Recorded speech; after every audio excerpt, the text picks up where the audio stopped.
In Western society, people are inculcated from early childhood in the idea that they need to be active in order to succeed in the world. The outlook is extremely focused on an outward perspective.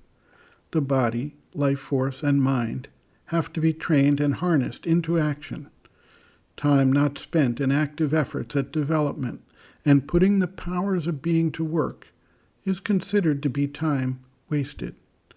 People who do not focus on putting the powers of mind, life, and body to work in the world in a noticeable way are considered to be dreamers and are not taken seriously. Conversely, vacation times and the period known as retirement after the active working life has been completed are treated as times for the individual to simply cease from efforts. Countless numbers of people head to the beach and simply sleep and absorb the sun during their vacations.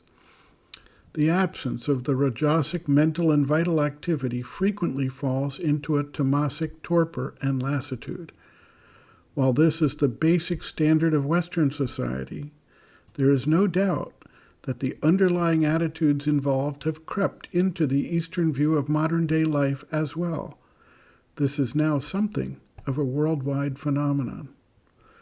These attitudes color the view people have about the process of meditation in general and the need to quiet or silence the mind.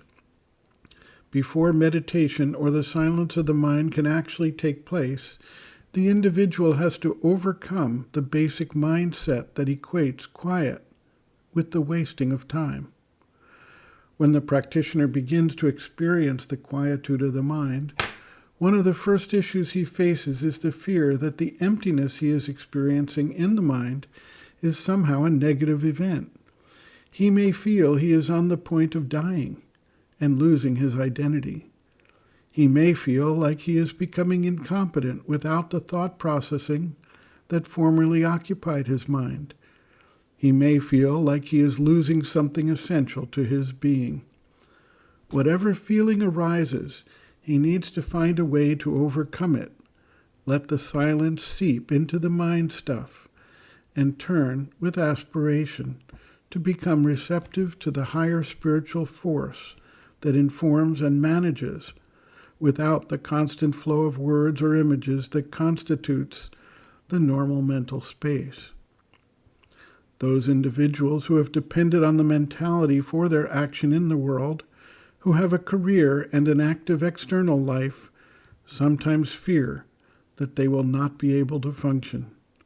For these individuals, it may be best for them to create a time and space for letting the being separate itself from the activity and retrain the mind to honor and appreciate the quietude until such time as a new mode of action develops that can continue to work within the silence and quietude.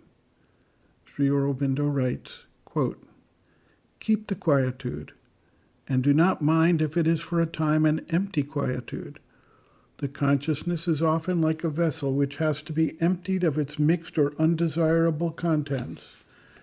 It has to be kept vacant for a while, till it can be filled with things new and true, right and pure. The one thing to be avoided is the refilling of the cup with the old turbid contents. Meanwhile, wait, open yourself upwards, call very quietly and steadily, not with a too restless eagerness for the peace to come into the silence, and once the peace is there, for the joy and the presence."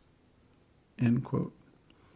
Reference, Sri Aurobindo, Bases of Yoga, Chapter 1, Calm, Peace, and Equality, page 8.